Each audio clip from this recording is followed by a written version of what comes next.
పశ్చిమ గోదావరి జిల్లా మొగల్తూరు గాంధీ బొమ్మల సెంటర్లో కూటమి ప్రభుత్వం ఏర్పడి 2 ఏళ్లు పూర్తయిన సందర్భంగా విజయోత్సవ సభ నిర్వహించారు.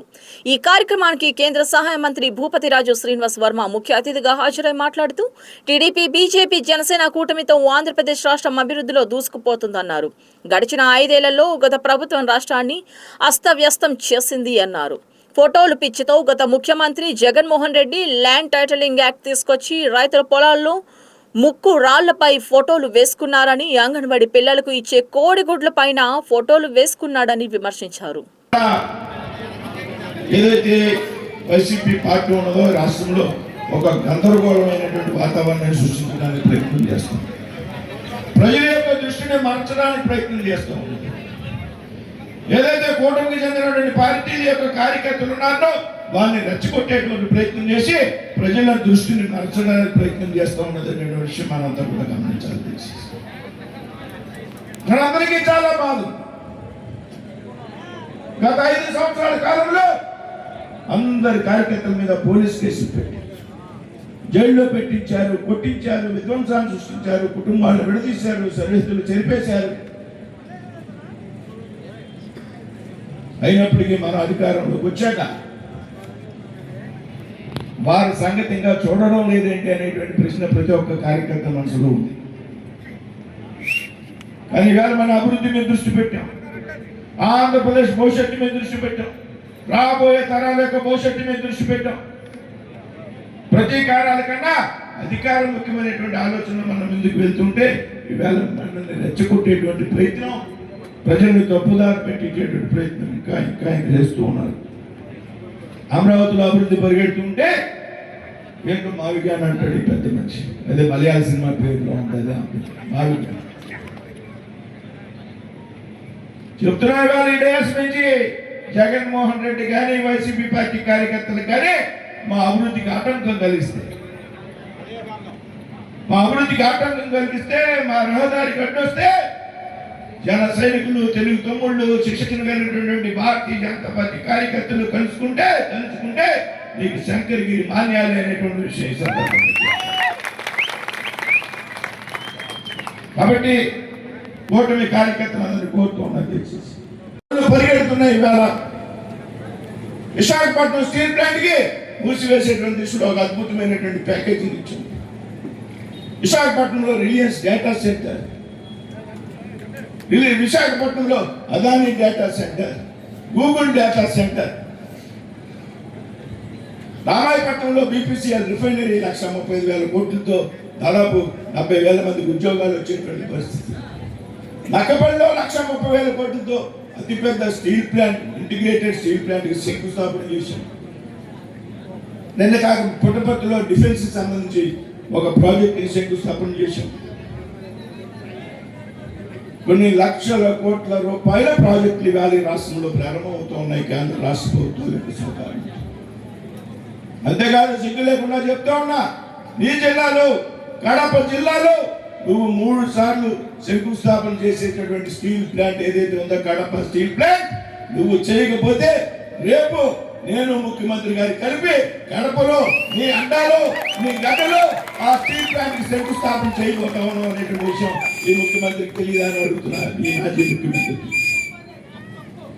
నీ అడ్డాలో మేము రేపు శంకుస్థాపన చేస్తున్నాం 20,000 కోట్లతో కడప స్టీల్ ఫ్యాక్టరీకి.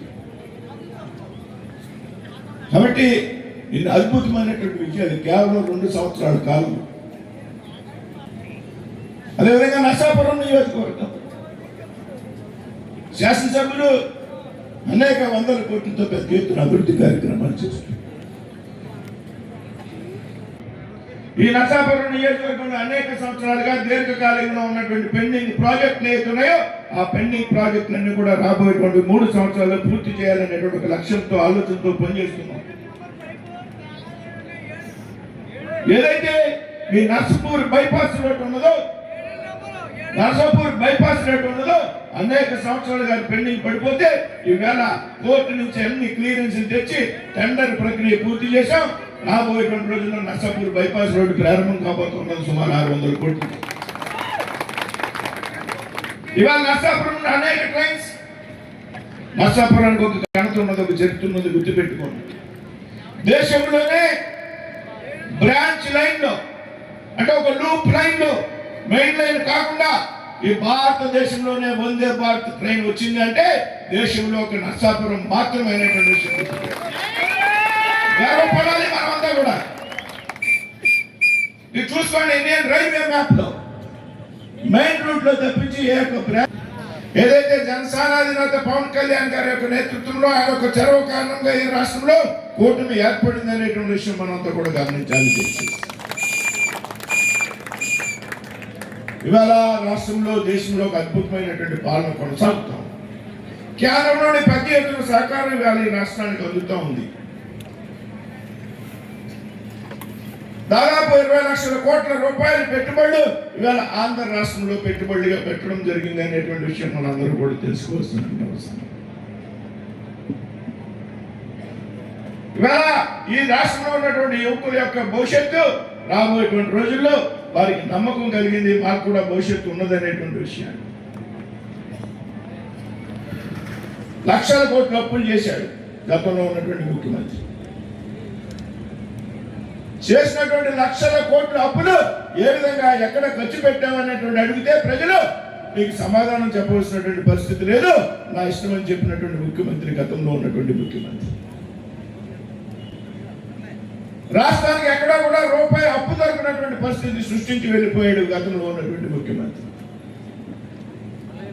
అటువంటి సమయంలో కూటమి ప్రభుత్వం రాష్ట్రంలో అధికారం చేపట్టి ఇవాళ రాష్ట్రాన్ని అభివృద్ధి దిశగా తీసుకెళ్తున్నటువంటి ప్రభుత్వం మనంతా కూడా గమనించాలి. ఎన్నికల్లో హామీ ఇచ్చినటువంటి హామీలు ఏదైతే ఉన్నాయో రాష్ట్రంలో నిధులు కొడుతున్నప్పటికీ కూడా ఏదైతే సూపర్ 6 పథకాలను అమలు చేసినటువంటి ప్రభుత్వం ఇవాళ రాష్ట్రంలో కూటమిలో ఉన్నటువంటి ప్రభుత్వం. ఇందాక పెద్దాం సత్యనారాయణ గారు చెప్పారు, గత ఎన్నికల్లో 2000 నుండి 3000 రూపాయలు పెన్షన్ చేస్తాను పెంచుతానని చెప్పి 5 సంవత్సరాల్లో కేవలం 1000 రూపాయలు పెంచితే కూటమి ప్రభుత్వం అధికారంలోకి వచ్చిన వెంటనే తొలి రోజునే సంతకం చేసింది, నేరుగా 3000 నుంచి 4000 రూపాయలు పెన్షన్ ఇస్తున్నటువంటి ఏదైతే హామీ ఇచ్చామో ఎన్నికల ముందు 2 నెలలు కూడా ఎరియర్గా కల్పించినటువంటి ప్రభుత్వం కూటమి ప్రభుత్వం.